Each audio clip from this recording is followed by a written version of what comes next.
피난처가 안 필요한 인생은 절대로 없습니다. 왜냐하면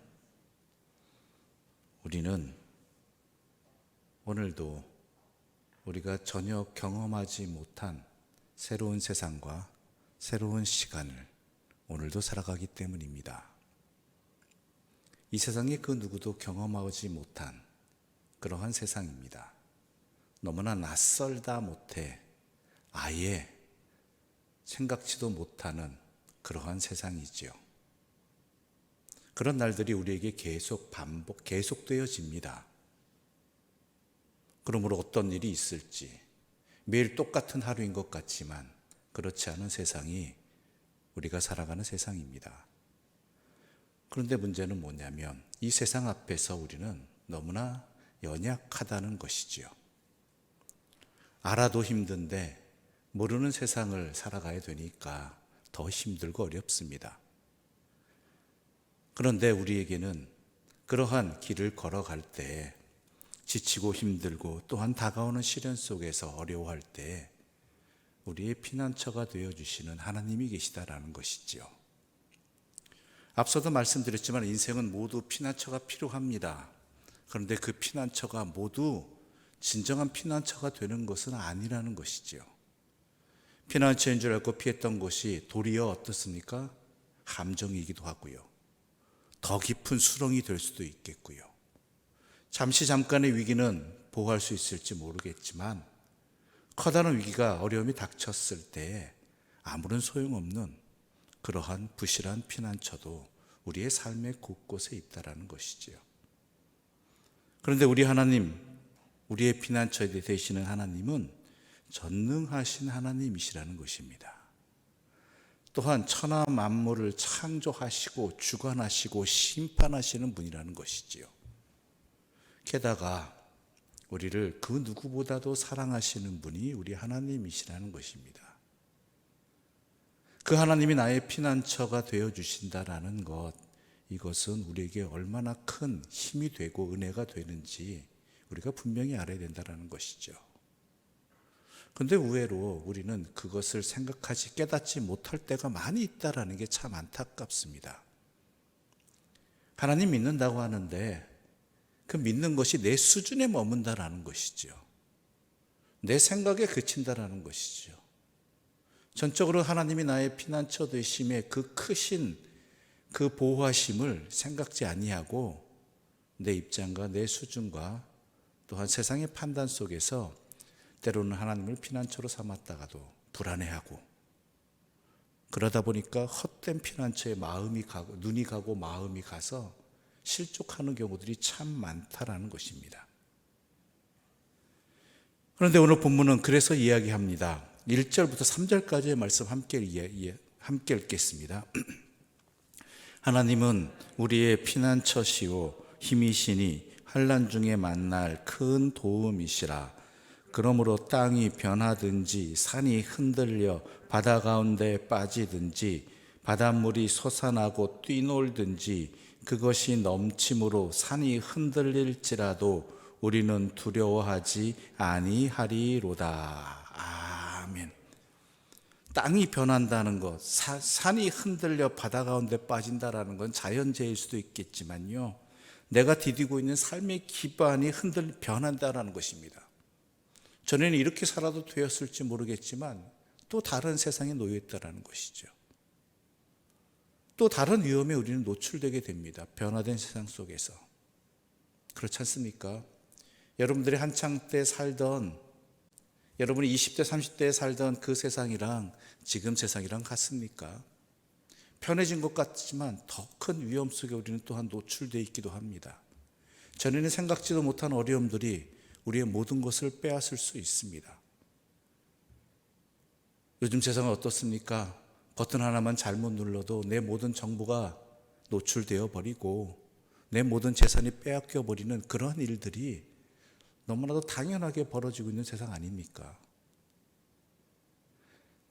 또한 산이 흔들려 바다 가운데 빠진다는 것은 이전의 가치관이나 기준들이 모두 흔들려 버린다는 것입니다.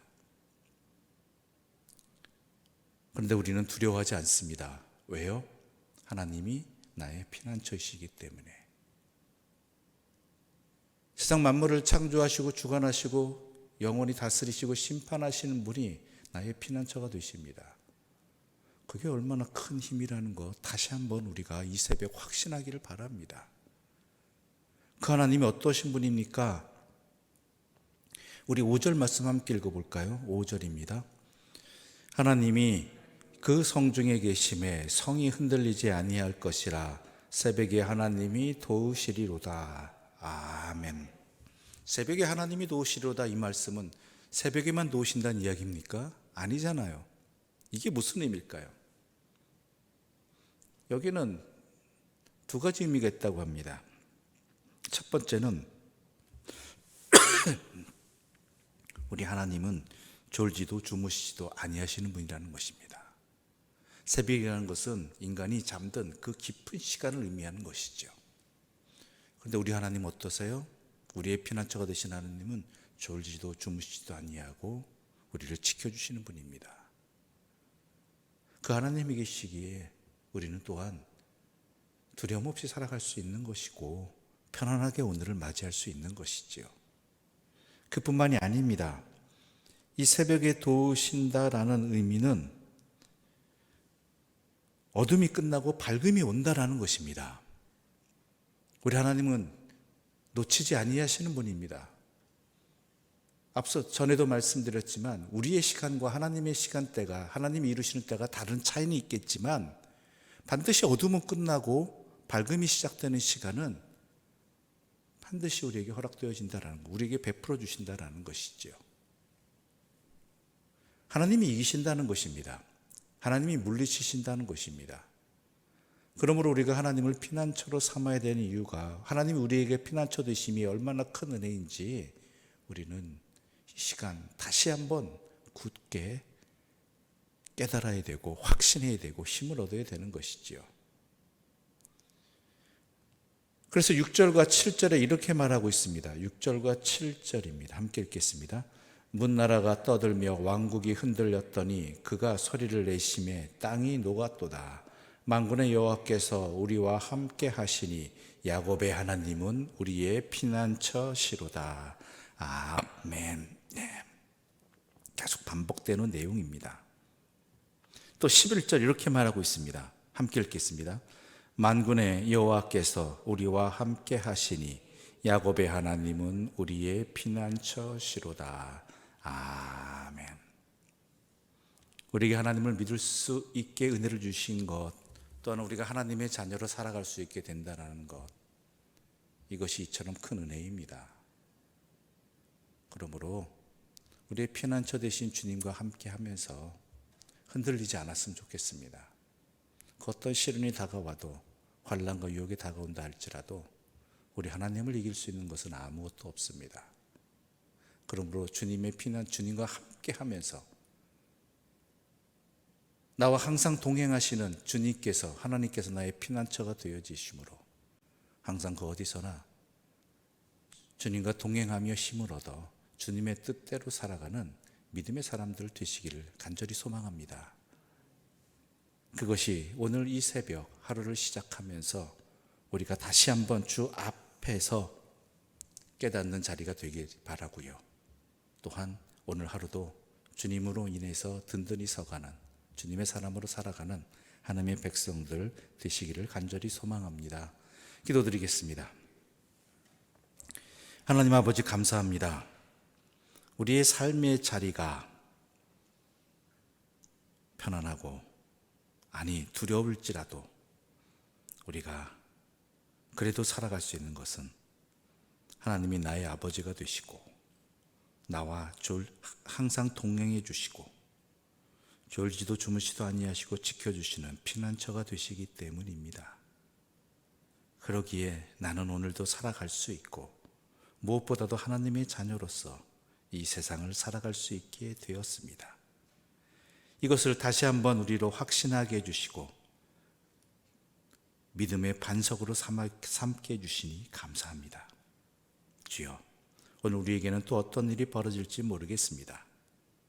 또한 내일은 어떠한 상황에 놓이게 될지 모르겠습니다.